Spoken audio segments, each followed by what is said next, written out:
Bonjour à toutes et à tous, nouvel épisode, je retrouve Marc, on est sur le Lot et là on vous présente pas loin de 40 kg de poissons. Ça fait pas 48 heures qu'on est là, ça fait une poignée d'heures et comme vous pouvez le voir que la moyenne est bien élevée. On a d'autres poissons au sac à vous montrer, on a vraiment une grosse session qui est en cours.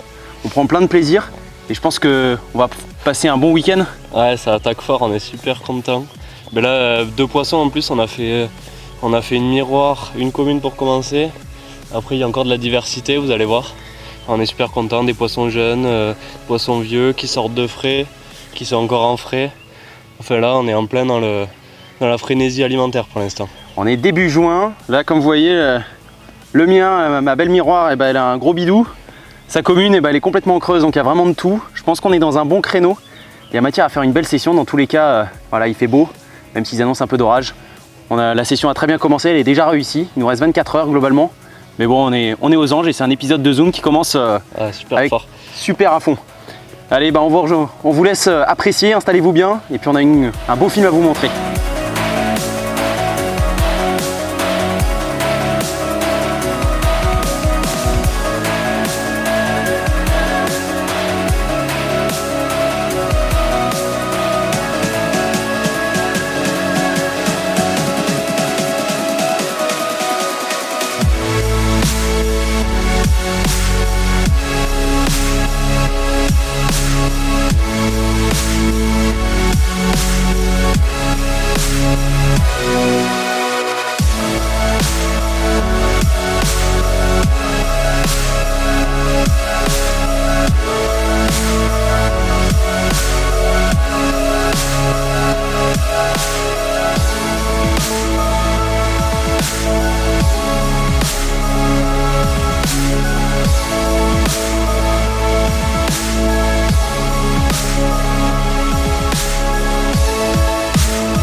Bon Marc, le Lot, ça fait longtemps qu'on en parlait.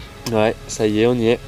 Ouais, et puis on est une bonne période de l'année, on est en plein mois de juin, Ouais, donc la fraie est passée. On a eu de la chance que la fraie soit passée, ouais, parce qu'avec le petit coup de froid qu'il y a eu il y a pas longtemps.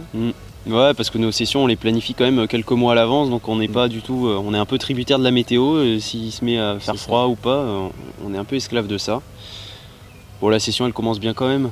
Ah, franchement, ouais. On va pas en dire trop, mais ouais, c'est vrai. Ça commence bien. On est arrivé hier soir, ça commence pas mal. Enfin, vous allez voir ça. Donc on est sur un poste, forcément de pêche de nuit. On est sur une espèce un grand ponton. Je pense que ça devait être un endroit où les péniches doivent accoster pour récupérer des céréales, parce qu'il y a vraiment beaucoup de champs dans la région. Et le poste offre pas mal de diversité. On a plein de spots différents à exploiter. Ouais. C'est vrai que c'est assez difficile de trouver des postes par ici parce qu'il y a beaucoup de berges privatisées. Donc on a pas mal tourné en véhicule hier, mais on a bien fait de scruter plusieurs endroits parce qu'on a trouvé un poste vraiment sympa. On est en amont d'un barrage et du coup la navigation elle est un peu moins importante, ouais. Parce qu'on est, on va dire, dans un cul-de-sac.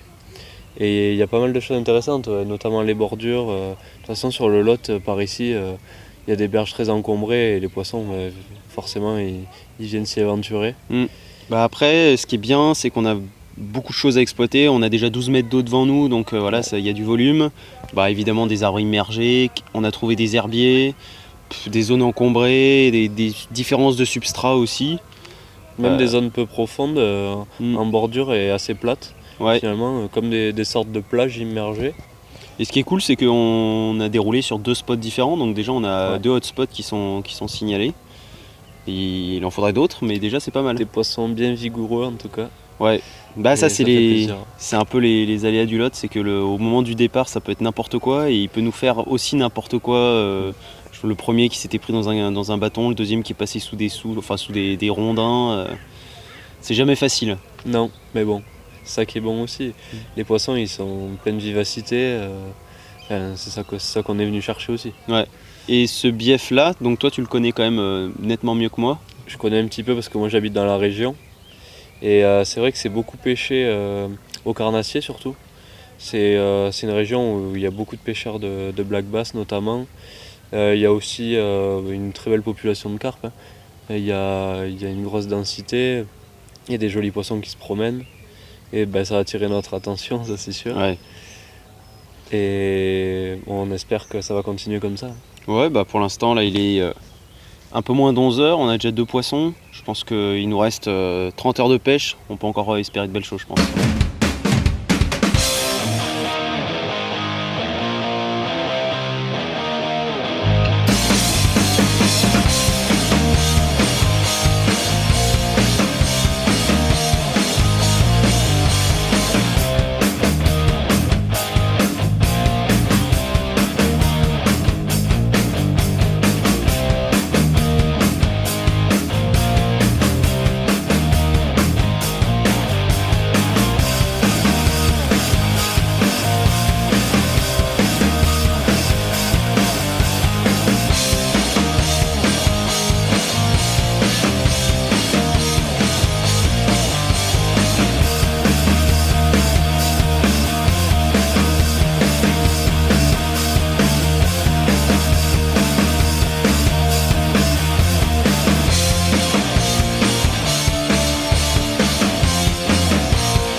Niveau amorçage, on a la même approche, mais qu'une approche assez diversifiée en soi.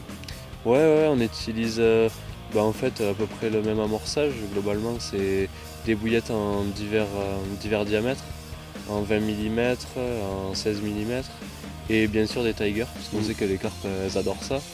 Et après, diversifier les diamètres, ça permet de faire venir différents cyprinidés sur la zone. Ouais. Et en plus, ça fait du volume, parce que les 16 mm, bien sûr, il y en aura plus que les 20. Moi j'en ai coupé quelques-unes aussi. On en a coupé pour pas que ça roule éventuellement, si on pêche dans des pentes. Et puis sur chaque spot, on amorce quoi, 1 kg à peu près, étalé sur un carré de 10 mètres sur 10 mètres. C'est ça. Moi j'ai fait C'est ça. ça. Et puis on a un petit peu surdosé aussi les bouillettes, donc le fait de les couper en deux, plus de les surdoser, plus le jus de cuisson des tigers, ça fait quand même un attractant pour les poissons. Et on a vu même pas mal d'activités là où on a posé dans peu d'eau, pas directement de carpe, bien que le premier jour, Augustin, moi hier soir j'en intercepte une. Ouais. Et sinon, on voit de la diversité quand on va poser les cannes. Moi hier soir, quand il commençait à faire nuit, là où j'ai déposé dans 2 mètres d'eau, je voyais des brèmes passer sous le bateau, des ablettes, enfin il y a vraiment une concurrence alimentaire qui s'est mise en place. Non, mais là je pense qu'on est bien structuré. Bon, déjà il y a les poissons qui sont venus, on a fait des poissons, ça c'est cool. Mais je pense qu'il faut entretenir le coup. Vu la densité de poissons, nos amorçages ils tiennent pas très longtemps, je pense. Donc faut pas hésiter à en remettre. Et puis maintenant, on attend le suivant.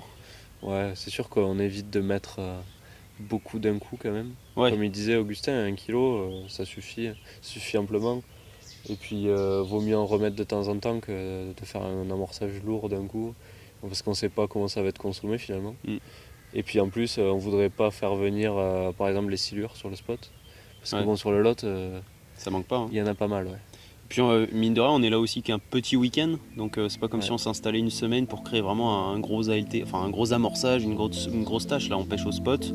Or certes les spots sont copieusement amorcés, mais ça reste quand même raisonnable, je pense, au vu du cheptel.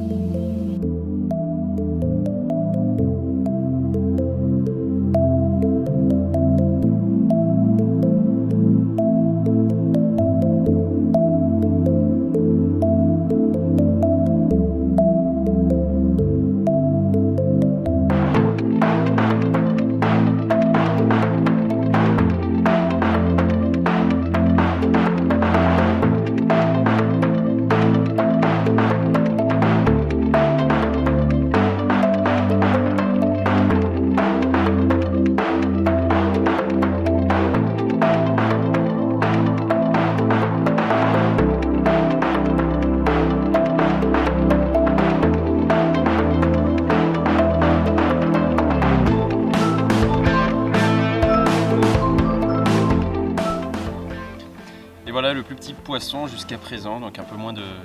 autour de 7 kg. Poisson plein de laitance, donc un petit mâle tout excité qu'on a pris sur un poste en bordure dans peu de profondeur.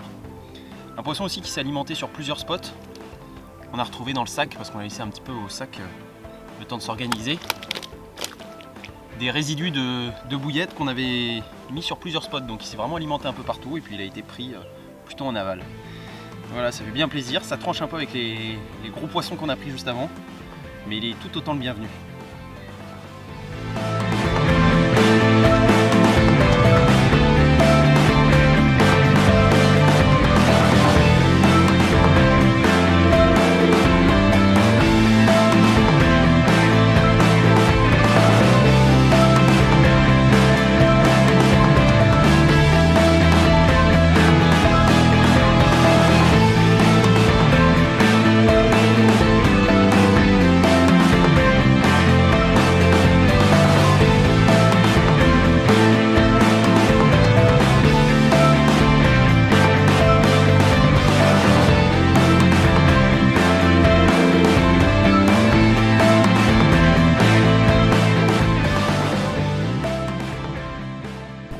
Alors là, on est parti reposer une canne avec Marc.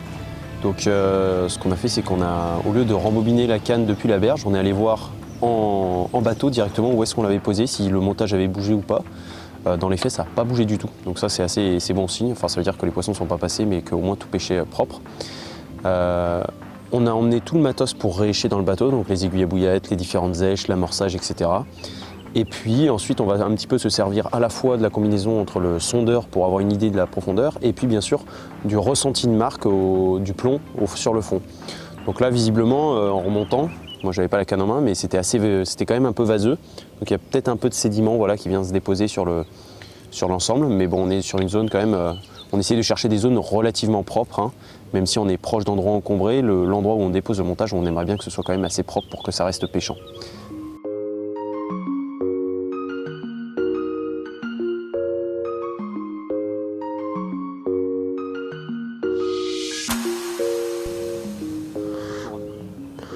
On est sur la phase montante.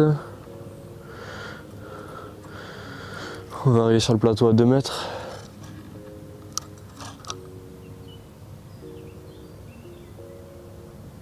Là.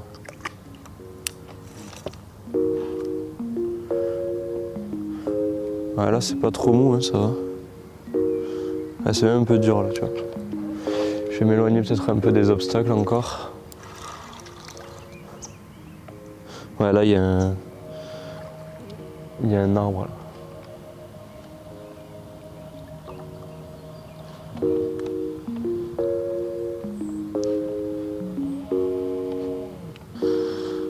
Là on est sur la zone à 2 mètres, là où j'ai posé hier. Là on est pas mal là. Tac.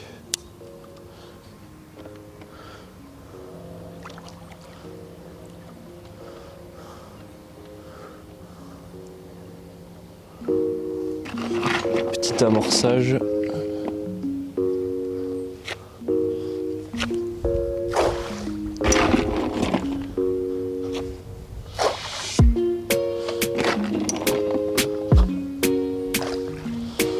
Allez, on rentre.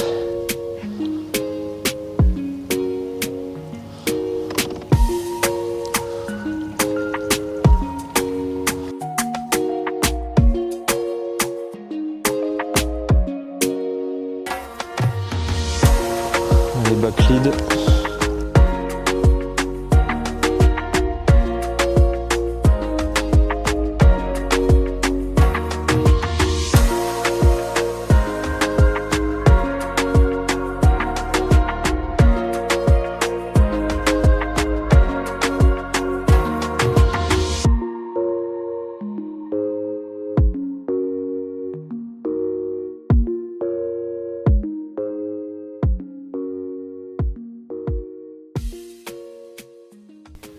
Ce à quoi il faut faire attention aussi en rivière notamment, c'est que la rivière est vide, donc déjà il y a du courant et ce courant il peut varier. Donc forcément en fonction des intempéries on peut avoir des variations de débit importants Donc déjà, il faut faire attention à ça. Quand on est à la rame ou qu'on a un petit moteur, des choses comme ça, il faut faire attention à ne pas dériver. Ça peut être super dangereux. Notamment ici, on n'est pas loin d'un barrage hydroélectrique, donc il pourrait très bien arriver un accident. De plus, il peut y avoir des crues également. Donc il est important de faire attention à ça. Quand on s'installe, ça ne sert à rien de mettre le biwi au ras de l'eau ou alors poser le bateau sur la berge sans l'attacher. Ça, c'est des choses qui peuvent porter préjudice. On peut très bien se réveiller un matin, le bateau il est plus là, on ne l'avait pas attaché. Il faut faire super gaffe. Et même à soi, c'est pour ça qu'il vaut mieux quand même pas dormir au pied des cannes, au pied de l'eau. C'est pas utile, on n'est pas à 2 secondes près à arriver sur le rodpod. Donc faut faire attention à ça, et si on peut aussi s'équiper sur l'eau, c'est-à-dire de gilets de sauvetage, des choses comme ça.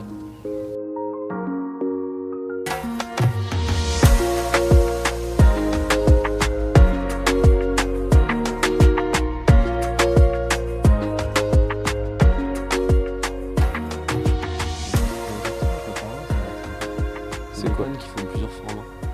Ah ouais, ouais. Formats. Ouais. Je sais pas si c'est bien ça, mais pour les mecs qui font un peu de tout mais qui pêchent pas non plus toutes les semaines, Ouais, non, c'est pas con. même pour débuter, ça peut être pas mal. Ouais. Tu vas soit en lac, soit... C'est quoi, c'est genre des 13 pieds, des 10 pieds? C'est 12 et 10 je crois. 12 et 10, ouais, c'est quand même polyvalent. Hein. Ouais, ça a l'air sympa. C'est la Chise qui a fait une vidéo là-dessus. Ouais. T'as un brin intermédiaire. Ouais. Et ça, tu mets 2 brins, soit t'en mets 3. Petite étape importante avant les séances photo. On n'oublie pas de fatiguer le poisson, si possible dans l'eau, dans son sac de conservation, si on l'a laissé un petit peu attendre. Parce que sinon le poisson il va se débattre de toute façon pendant la séance photo, sur le tapis, il peut se blesser. Donc là au moins dans l'eau, c'est beaucoup plus sécurisé pour lui. On le laisse dans le tapis, enfin dans le sac. On s'assure bien que les nageoires elles sont bien le long du corps, qu'il n'y ait pas de pliure anormale. Et puis le poisson il va se fatiguer tout seul, il va s'énerver pendant 5 à 10 minutes. Et une fois que le poisson est plus calme, là, on peut le sortir de l'eau, on le transfère de suite sur le tapis. Et puis ensuite, on ouvre le tapis, on prend ses photos normalement. Et là, déjà, vous aurez moins de mal à faire vos photos parce que le poisson il sera plus cool. Et puis ce sera même plus cool pour lui, pour éviter une blessure. Ça arrive quelquefois qu'on prenne des poissons, on se rend compte que les nageoires elles sont abîmées, ça peut être dû à ça. La mauvaise manipulation, sauf qu'après le poisson il guérit pas, enfin, en tout cas les nageoires ne repoussent pas quoi. Et voilà, un autre beau poisson du Lot. Poisson qui entre 10 et 15, hein. Une belle commune. Alors comme Marc vous l'a expliqué, les poissons on les fatigue avant de faire la séance photo. Et puis du coup ils sont fatigués. Et donc avant de les relâcher, on aime bien un peu les chouchouter et puis prendre un peu de temps pour qu'ils reprennent un peu leur force, pas les jeter à l'eau directement. Donc là voilà, on fait un petit shooting photo dans l'eau, un dernier petit plan. Puis on l'admire une dernière fois avant de lui rendre sa liberté. Le soin du poisson c'est la priorité. Celui-ci est un petit peu abîmé. Et si on veut pouvoir continuer à les prendre, bien entendu il faut les préserver. Donc là pour souci de sécurité, moi j'ai la grande épuisette qui est en dessous. J'aime bien faire ça parce que le poisson il tombe dans l'eau, ça craint rien. Et puis si je veux refaire une photo, j'ai juste à le ressaisir. Et c'est reparti.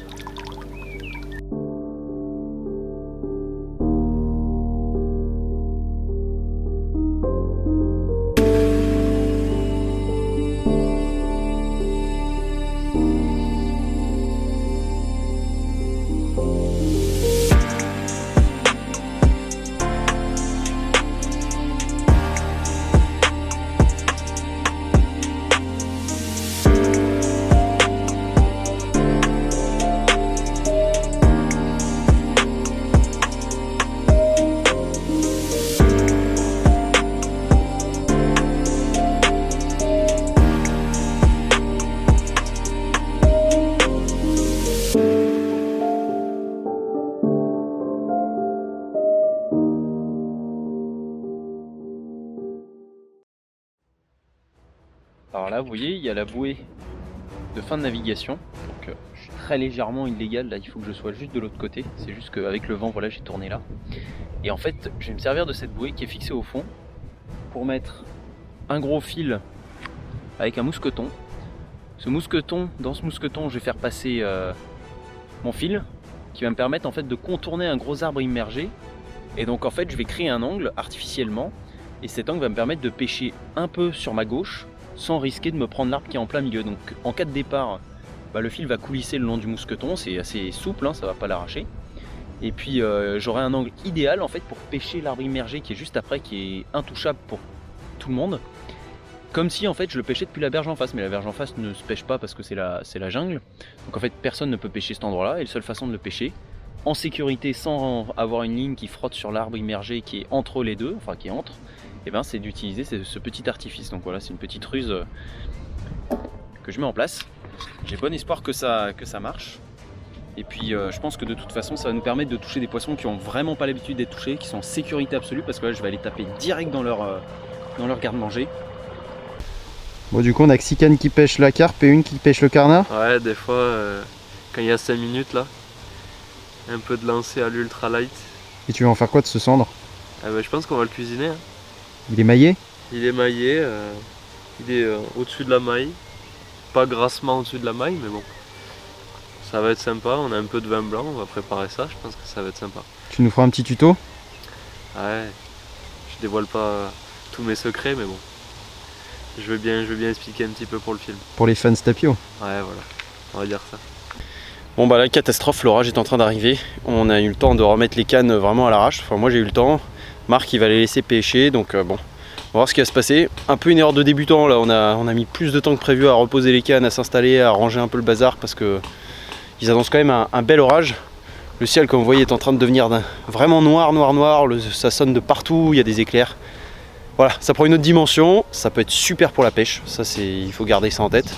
Après niveau confort là c'est pas la panacée, mais bon, tout peut arriver. Et là on va attendre, on va se mettre sous la tente, enfin sous le broli, et espérer qu'il y a un départ. Voilà, ça serait pas mal. Mais bon, prendre le bateau sous l'orage, on rappelle, c'est pas super safe et on évite, voire on ne le fait pas.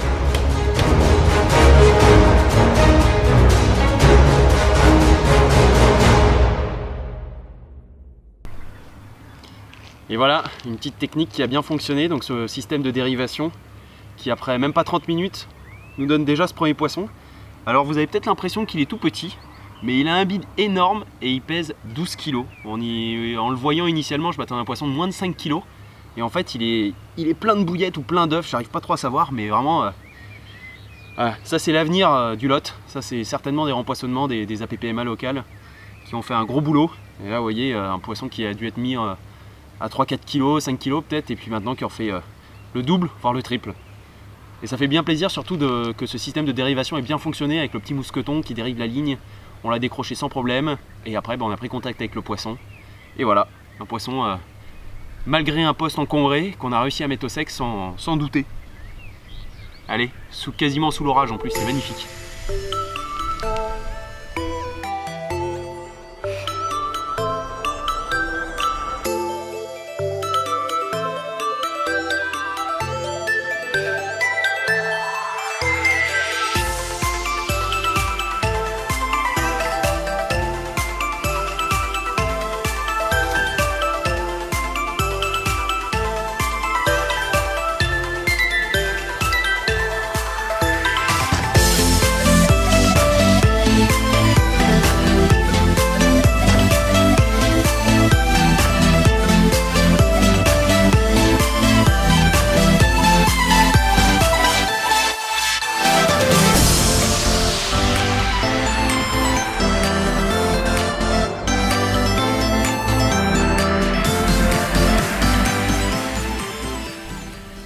Bon, revoilà le cendre de tout à l'heure que j'ai pris au lancer là du bord. Coup de chance. Bon, ben on a préparé ça, hein. On a fait une petite papillote avec ce qu'on avait sous la main, un peu de papier d'alu. On a mis le poisson qu'on avait bien nettoyé, écaillé, sel, poivre, un peu de vin blanc qu'on avait sous la main et des herbes de Provence. Et je pense qu'on va se régaler.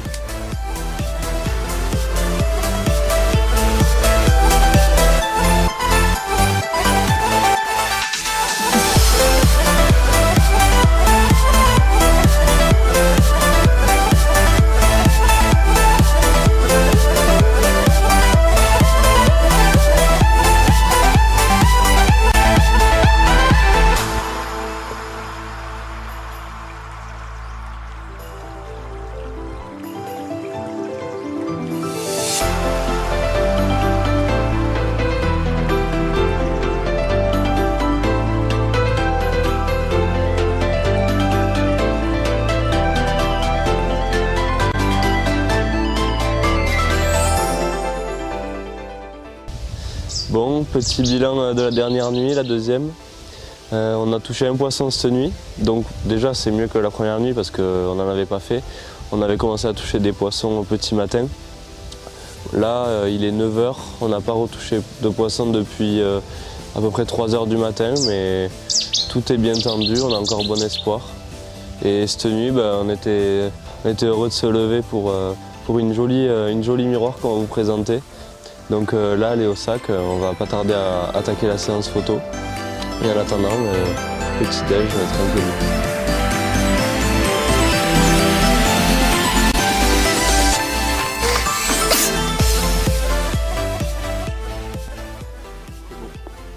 Et voilà, encore un super poisson, certainement issu d'un réempoisonnement assez récent.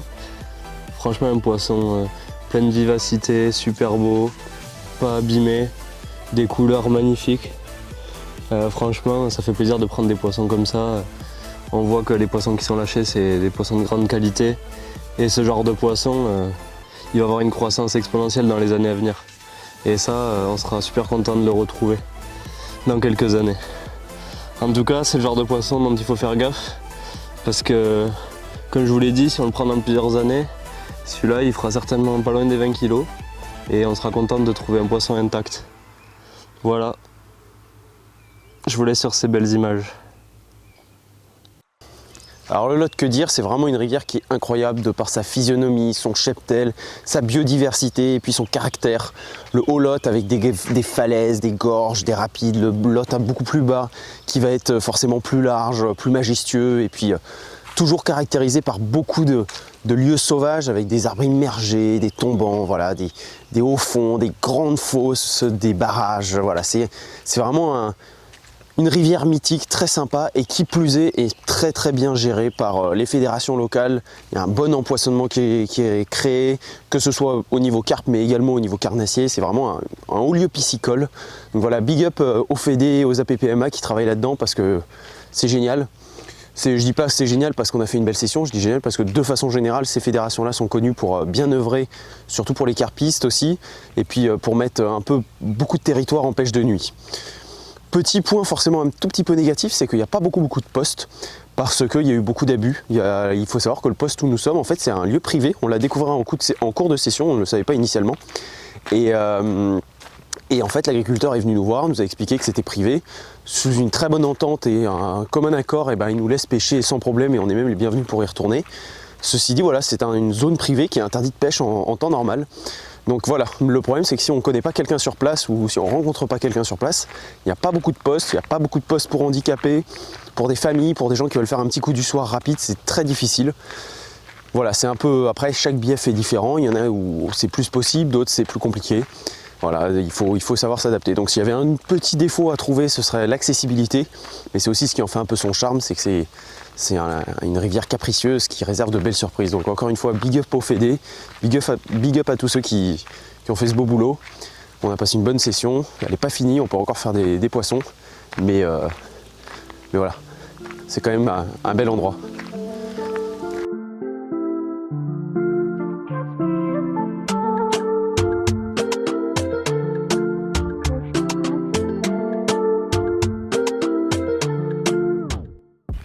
Bon, ça y est, on se retrouve à la fin de session. On a passé 2 super journées avec Augustin sur les bords du Lot. Super content d'avoir passé 2 jours comme ça dans la nature. En plus, on a réussi à sortir 7 jolis poissons que vous avez tous vus. Et puis, on espère qu'un jour, on reviendra sur ce lieu. On espère que l'immersion a été totale pour vous et que vous avez apprécié toutes les belles images qu'on a essayé de faire. Et puis, on se retrouve très bientôt dans un nouvel épisode.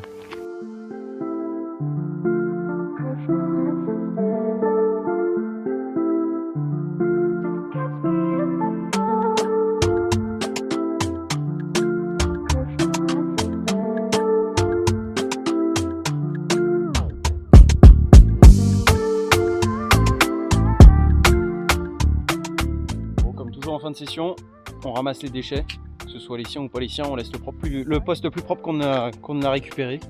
Et comme ça, d'ici quelques années, tous les postes seront nickel et les carpis seront plus accusés de gros dégueulasses. Et comme ça, on pourra demander la pêche de nuit partout. Voilà. Bon, ça y est. Fin de session. C'est chaud là, non? Il fait chaud. Allez, fin de session à l'eau. Allez.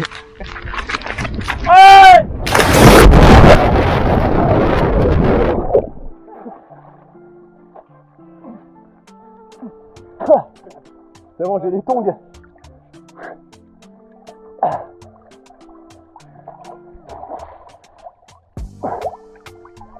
Bon voilà, fin de session, c'est mérité un petit plouf. Au moins on fait pas peur aux poissons, quand on les attrapera pas.